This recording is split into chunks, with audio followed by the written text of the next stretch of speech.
नमस्ते मित्रों, आरव हिंदी ज्ञान में आप लोगों का हार्दिक स्वागत, अभिनंदन और वंदन है।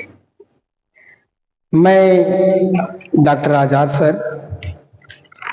हमने आपको पिछले दिन पढ़ाने का काम किया था ये उच्चारण के दोष, उसको दूर करने के उपाय, उच्चारण की शिक्षण विधियां, इन सब चीजों को हमने आपको पढ़ाने का काम किया था पिछले दिन।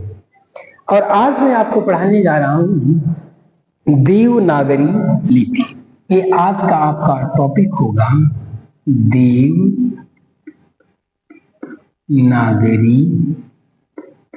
लिपि। ये देवनागरी लिपि ये आपको पढ़ना है। इससे अक्सर पेपर में आया करता है, बीटीसी का पेपर आप देने जा रहे हो, अक्सर इससे आने का काम करता है, प्रश्न आ जाता है, कहीं न कहीं से कोई न कोई प्रश्न आ ही जाने का काम करता है। तो हम आज आपको पढ़ाएंगे देवनागरी लिपि। तो देवनागरी लिपि किसको कहने का काम करते हैं? ये देवनागरी लिपि है क्या, इसका उत्पन्न, उद्भव और विकास, इसका अर्थ, लिपियों के प्रकार और तमाम विद्वानों, भारतीय विद्वानों के अनुसार और विदेशी विद्वानों के अनुसार तमाम प्रकार के इसके दोष, या देवनागरी लिपि में ये कहां से आने का काम किया, किधर जाने का काम किया, ये सब सारी चीजें आपको बताने का मैं काम करूंगा। तो आज हम आपको पढ़ाएंगे देवनागरी लिपि। कहता है कि देवनागरी लिपि कहते किसको है? सामान्य सी बात है कि देवनागरी लिपि किसको कहने का काम ये करता है। कहता है भाषा के लिखित रूप को, कहता है भाषा के लिखित रूप को, भाषा के लिखित रूप को व्यक्त करने के लिए, व्यक्त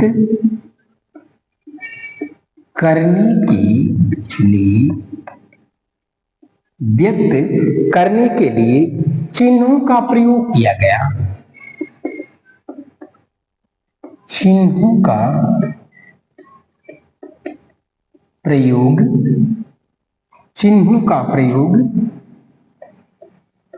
किया गया। देखिए, पहली बात उसने कहा कि देवनागरी लिपि है क्या। उसने आपको ये बताने की कोशिश कर रहा है कि जो देवनागरी लिपि है, तो कहता है देवनागरी लिपि भी एक प्रकार की ये भाषा में लिखने का काम किया गया था। तो उसने बताने का काम किया कि भाषा के लिखित रूप को, यानी पहले जो था, जो भाषा, बहुत सी भाषाएं क्या थी, मौखिक थी। तो मौखिक होने के कारण इनको बहुत दिनों तक अस्थायी नहीं रखा जा सकता था, इसलिए इनको अस्थायी रखने के लिए इसका लिखित रूप देने का काम किया गया। और उसको अस्थायी रूप देने के लिए, उसका लिखित रूप देने के लिए निश्चित रूप से कहीं न कहीं चिन्हों का प्रयोग करना पड़ा कि इस वर्ण के लिए ये चिन्ह है, ये वर्ण एक चिन्ह है। कहता चिन्हों के माध्यम से वर्ण हुए और वर्णों के माध्यम से कहता भाषा की उत्पत्ति होने का काम की। और ये जो भाषा की उत्पत्ति है, कहता जो देवनागरी लिपि है, तो देवनागरी लिपि उसने कहने का काम किया है कि भाषा के लिखित रूप को, यानी जो भाषा का लिखित रूप है, मैंने आपको बताया कि भाषा के दो रूप थे, एक लिखित था, एक मौखिक था। तो उसने कह रखा है कि भाषा का जो लिखित रूप है, उस लिखित रूप को व्यक्त करने के लिए, यानी भाषा का जो मौखिक चीज था उसको लिख करके और लिखित रूप को व्यक्त करने के लिए कहीं न कहीं कुछ चिन्हों का प्रयोग किया गया। उसने कहा कि भाषा जो था, ये भाषा क्या थी, मौखिक थी। जब इस भाषा को मौखिक रूप से इसका लिखित रूप करने का काम किया गया, तो इसको लिखने के लिए कहीं न कहीं कुछ चिन्हों का प्रयोग करना पड़ा। कहता उन चिन्हों को व्यक्त करके, या उन चिन्हों को व्यक्त करने को हमने क्या कहा, भाषा कहने का काम किया। तो सामान्य से अर्थों में ये कहना चाहता है ना कि भाषा के लिखित रूप को, यानी उसने ये कहा कि भाषा के लिखित रूप को व्यक्त करने के लिए निश्चित रूप से चिन्हों का प्रयोग करना पड़ता है। कहता है भाषा के लिखित रूप को प्रयोग करने के लिए चिन्हों का प्रयोग करना पड़ता है। कहता है प्राचीन समय में लोग, दूसरी बात कहता है, प्राचीन समय में लोग चित्रलिपि का प्रयोग करते थे। प्राचीन समय में लोग चित्र लिपि का प्रयोग करते थे। कहता पुराने समय में, कहता जब लिखित रूप नहीं था, तो ये कहना चाहता है कि जो प्राचीन समय, जो पहले का समय था, उस प्राचीन समय में या पुराने समय में लोगों के द्वारा एक चित्रलिपि का प्रयोग करने का काम किया था। चित्रलिपि का मतलब ये कहना चाहता है कि चित्रों को दिखा करके भाषा को व्यक्त करने का काम किया जाता था। उसने देखो दो बात कह डाला। पहली बात कहा उसने कि भाषा के लिखित रूप को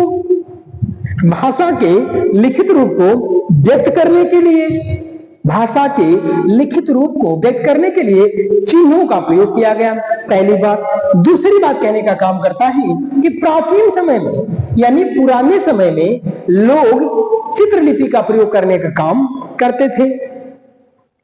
और तीसरी बात कहने का काम करता है मौखिक भाषा की ध्वनियों को,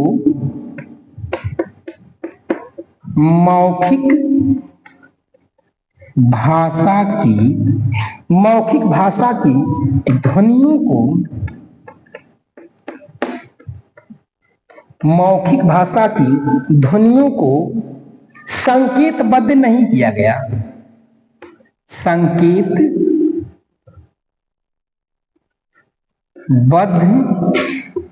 नहीं किया गया, संकेतबद्ध नहीं किया गया। उसने ये कहना चाहा है कि जो मौखिक भाषा थी, मौखिक भाषा की जो ध्वनियां थी, यानी जो भाषाएं केवल बोली जा रही थी, तो बोली जाने वाली भाषाओं में जो ध्वनियां रही थी, उन ध्वनियों को संकेतों में बांधने का काम नहीं किया गया। यानी जो मौखिक भाषा थी, जो मौखिक ध्वनि थी, उस मौखिक ध्वनि को, उसके जो संकेत थी, उन संकेतों को बांधने का काम नहीं करने का कार्य किया गया। और अगला कहता है हिंदी वर्णमाला,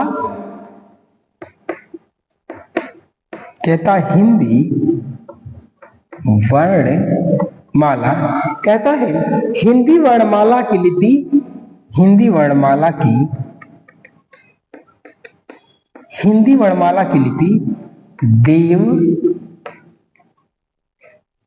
देवनागरी, हिंदी वर्णमाला की लिपि देवनागरी को लिपि कहते हैं, देवनागरी को लिपि कहते हैं। देखिए ये 4-5 बातें आप ध्यान रखने का काम करिएगा। देखिए अगर आपको कहीं प्रश्न ऐसा आ जाए बीटीसी के पेपर में, अगर प्रश्न आता है कि देवनागरी लिपि क्या है, तो आप उसके विषय बताने का काम करिएगा कि भाषा के लिखित रूप को व्यक्त करने के लिए कुछ चिन्हों का प्रयोग करने का काम किया गया, ये है। दो, अगर ये भी नहीं समझ में आता तो आप एक काम करेगा, प्राचीन भाषा में यानी प्राचीन समय में लोगों ने चित्रलिपि का प्रयोग करने का काम किया, जिस चित्रलिपि का प्रयोग करने का काम किया था। तीसरी बात कहता है मौखिक भाषा की ध्वनियों को, यानी कुछ ऐसी भाषाएं थी जो मौखिक भाषा थी, तो उस मौखिक भाषा की ध्वनियों को संकेतबद्ध नहीं किया, यानी जिन भाषाओं को केवल बोला जाता था वे मौखिक भाषा थी, जिसको लिखा जाता था वह लिखित भाषाएं थी। आज भी दुनिया में बहुत सी ऐसी भाषाएं हैं जिनका केवल मौखिक रूप ही चलने का काम करता है, लिखित रूप आज भी विद्यमान होने का काम नहीं किया हुआ है।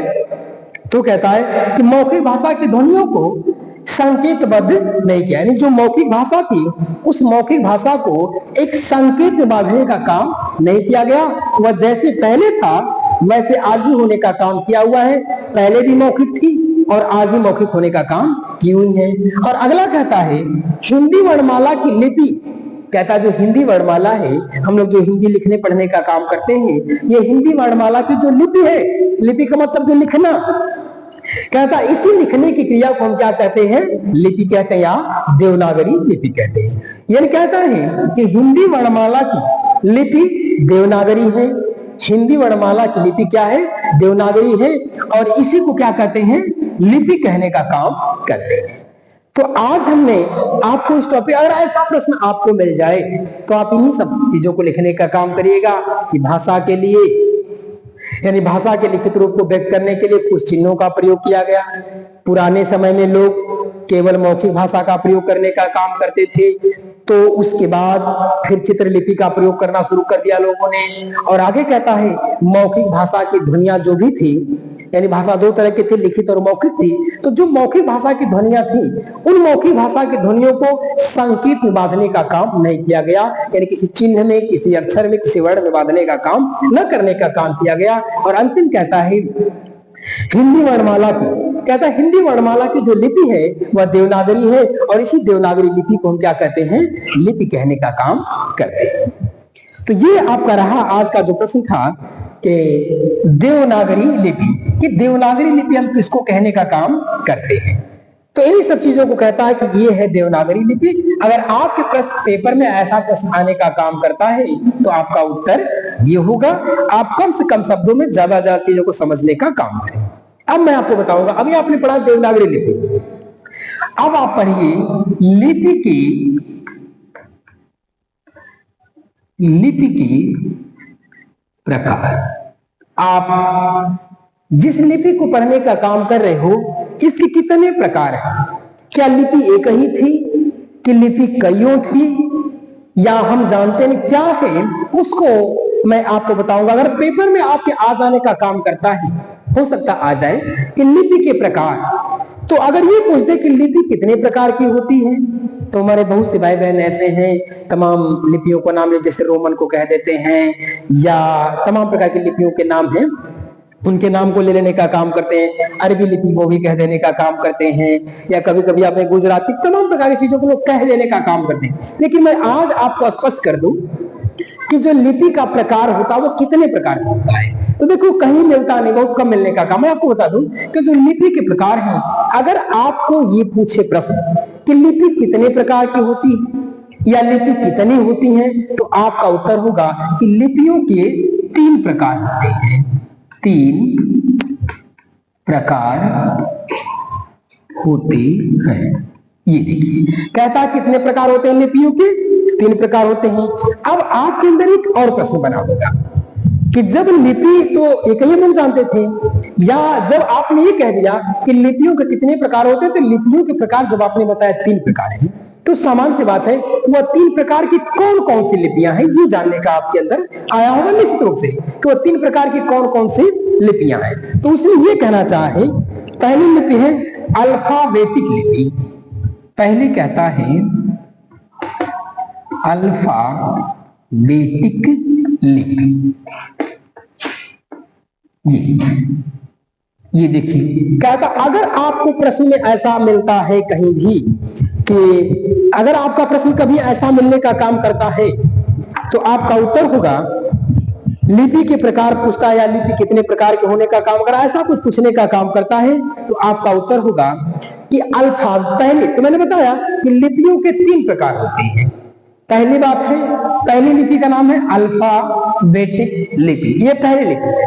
दूसरी लिपि का नाम है अल्फा सिलेबिक लिपि। अल्फा सिलेबिक, अल्फा सिलेबिक लिपि, ये दूसरा है। कहता है कि दूसरा है अल्फा सिलेबिक लिपि, और तीसरा कहता है चित्रलिपि। चित्रलिपि मैंने आपको बताया था कि इसके पहले मैंने आपको बताया कि जो लिपियां हैं वह लिपियां, इसके पहले जो देवनागरी को आपने पढ़ने का काम उसमें था कि चित्रलिपि का प्रयोग लोग पुराने समय में चित्रलिपि का प्रयोग करने का काम, तो इसी का बात, ये इसी की बात हो रही थी कि पुराने समय में या प्राचीन समय में लोगों के द्वारा इस चित्रलिपि का प्रयोग किया जाता था। अब आपके अंदर आपके यहां प्रश्न आया है कि लिपियों के प्रकार, यानी अगर प्रश्न आपके आ जाए कि लिपि कितने प्रकार की होने का काम करती है, तो आपका उत्तर होगा लिपि कितने प्रकार की होती है, 3 प्रकार की होती है। कौन कौन सी? अल्फाबेटिक लिपि, अल्फा सिलेबिक लिपि और चित्रलिपि। यानी अल्फाबेटिक, अल्फा सिलेबिक और चित्रलिपि, तो लिपियों के कितने प्रकार हैं? 3 प्रकार होने का काम किए हुए हैं, अल्फाबेटिक, अल्फा सिलेबिक और चित्रलिपि। तो सामान्य सी बात है, अगर आपका कभी भी प्रश्न बनाने का काम करता है कि लिपि कितने प्रकार की होती हैं या लिपि के प्रकार, तो आपका हो सकता है ऑब्जेक्टिव में दे दे 1 प्रकार, 2 प्रकार, 3 प्रकार, 4 प्रकार, तो आपका उत्तर कितना होगा? 3 प्रकार का। अगर वो आपसे नाम देके पूछ दे क्या ये अल्फाबेटिक लिपि है, अल्फा सिलेबिक लिपि है, या चित्रलिपि है, या इनमें से कोई है, तो आपका उत्तर होगा तीनों लिपियां हैं या उपयुक्त तीनों। अगर ऐसा देने का काम करता है तो आप ये उत्तर दीजिएगा कि जो लिपियों के प्रकार होते हैं, लिपियों के 3 प्रकार होते हैं, अल्फा सिलेबिक, अल्फाबेटिक और चित्रलिपि। अब हम आपको बता दें कि अल्फाबेटिक में कौन कौन आती है। अल्फाबेटिक लिपि में कौन कौन आता है? रोमन आता है, इसमें आता है एक रोमन लिपि, और आता है लैटिन लिपि, लैटिन, रोमन, लैटिन, यूनानी, अरबी, यूनानी, अरबी, इब्रानी और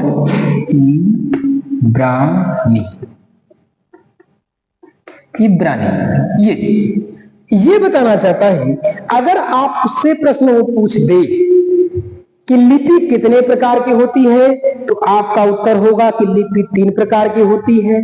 पूछे कि कौन कौन सा, अल्फाबेटिक, अल्फा सिलेबिक और चित्रलिपि। तो लिपियां कितने प्रकार की? चित्रलिपि ये 3 प्रकार की। अगर आपसे पूछ दे कि रोमन लिपि जो है ये किसके अंतर्गत आने का काम करती है, तो आपका उत्तर होगा अल्फाबेटिक लिपि के अंदर। तो कहता देखिए कि अल्फाबेटिक लिपि के अंतर्गत आने वाले कौन कौन सी लिपियां हैं।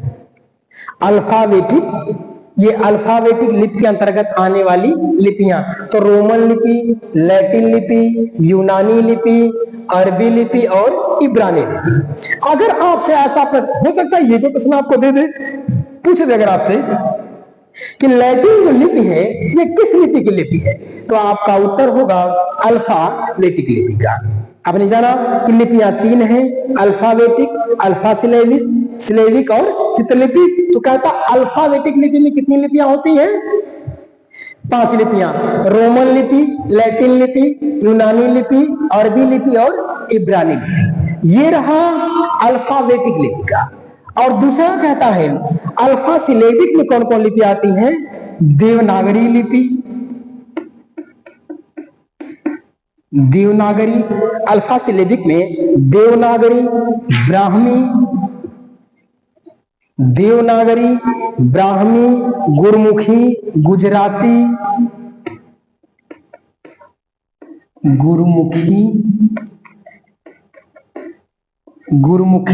गुजराती,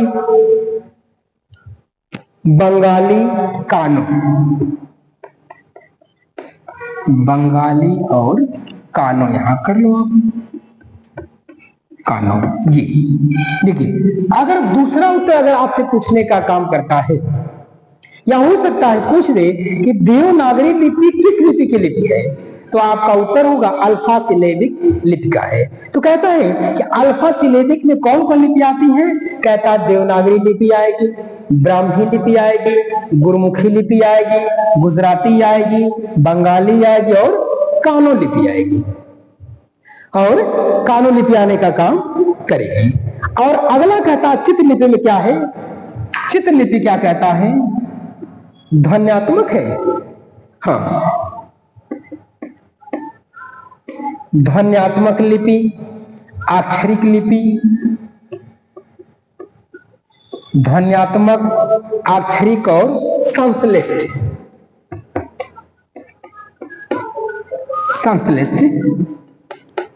लिपि। देखिए, ये कहना चाहता है, अब ये आपसे प्रश्न ये बनाएगा, अगर आपका प्रश्न बनता है कि लिपि कितने प्रकार की होती है, तो आपका उत्तर होगा कि लिपि के 3 प्रकार होते हैं। अगर वो प्रश्न बनाता है कि कौन कौन से, अल्फाबेटिक लिपि, अल्फा सिलेबिक लिपि और चित्रलिपि, 3 प्रकार की लिपि होगी। अब आपसे पूछता है, अगर वो पूछ दे कि ब्राह्मी लिपि किस लिपि के अंतर्गत आने का काम करती है, तो आपका उत्तर होगा कौन सा? अल्फा। इसको आपको याद करना पड़ेगा। देखिए, अल्फाबेटिक लिपि में है रोमन, लैटिन, यूनानी, अरबी, इब्रानी। यानी अल्फाबेटिक में है रोमन है, लैटिन है, यूनानी है, अरबी है और इब्रानी है। यह है अल्फाबेटिक है। अल्फाबेटिक में रो, ल, यू और ई। कहता है रोमन लिपि, लैटिन लिपि, यूनानी लिपि, अरबी लिपि और इब्रानी लिपि। ये है आपका अल्फाबेटिक लिपि। और दूसरा कहता है कि अल्फा सिलेबिक में कौन कौन लिपि। अगर इतना तो डीप में नहीं जाएगा, हो सकता है आप अपनी जानकारी के रख लेना। अगर पूछ दे कि अल्फा सिलेबिक लिपियों के नाम या अल्फा सिलेबिक लिपि के कुछ नाम, तो आपका उत्तर होगा देवनागरी लिपि, ब्राह्मी लिपि, गुजराती, बंगाली, कानो, गुरमुखी। सामान्य से आप इतना दिमाग में बैठा लेना कि जो अल्फा सिलेबिक लिपि की बात करेगा तो समझना जिसको आप लिखते हो, जिसको ब्राह्मण लिखते हैं ब्राह्मी लिपि। और कहता है जो गुरमुखी लिपि है, जो बंगाली है, जो गुजराती है और कानो, कहता है ये सब आए किसके अंतर्गत, अल्फा सिलेबिक के अंतर्गत आने का काम करते हैं। और तीसरी लिपि में बात करता है जो चित्रलिपि की बात कहता है वो, तो चित्रलिपि में क्या है, ध्वन्यात्मक लिपि, आवाज, अक्षरिक लिपि, अक्षर, संश्लिष्ट लिपि यानी संकुचित। यानी उसके कहने का मतलब ये जो 3 प्रकार की है चित्रलिपि के अंतर्गत आने वाली लिपियों के नाम। अगर आपसे ये पूछ दे कि चित्रलिपि के अंतर्गत आने वाली कौन कौन सी लिपियां हैं, तो आपका उत्तर होगा ध्वन्यात्मक लिपि, अक्षरिक लिपि और संश्लिष्ट लिपि। ये आपका रहा, आपने पढ़ा। ये देवनागरी लिपि आपने पढ़ लिया, देवनागरी लिपि के प्रकार को आपने पढ़ लेने का काम किया। तो इसको एक बार आप लोग, एक बार नहीं कई बार इसको कई बार आप लोग देखने का काम करें, क्योंकि आपको ये बहुत जगहों पे ऐसा नहीं है कि आज आपने जिसको पढ़ा है इन लिपियों को ये यही काम करेगा बीटीसी में, नहीं, ये आपको कई परीक्षाओं में काम करेगा। तो इन सब चीजों को आप देखने का ये लिपि है। और कहता है ये तो आपका हो गया लिपि के प्रकार। और अगला हम आपको बताने जा रहे हैं, और अगला पढ़िए लिपि का अर्थ, यानी देवनागरी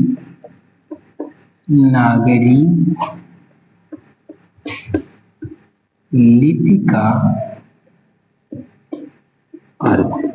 देवनागरी लिपि का अर्थ। अब देखिए, आपने पढ़ा देवनागरी लिपि, आपने पढ़ा लिपि के प्रकार।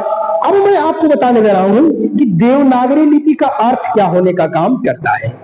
कहता है, पहली बात कहता है, इसका अर्थ है इस लिपि को 2 भागों में बांटा गया है। इस लिपि को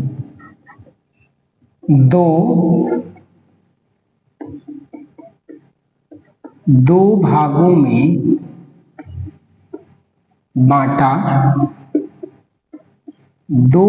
में बांटा गया है। पहली बात कहता है कि इस लिपि को कई भागों में बांटा गया है, 2 भागों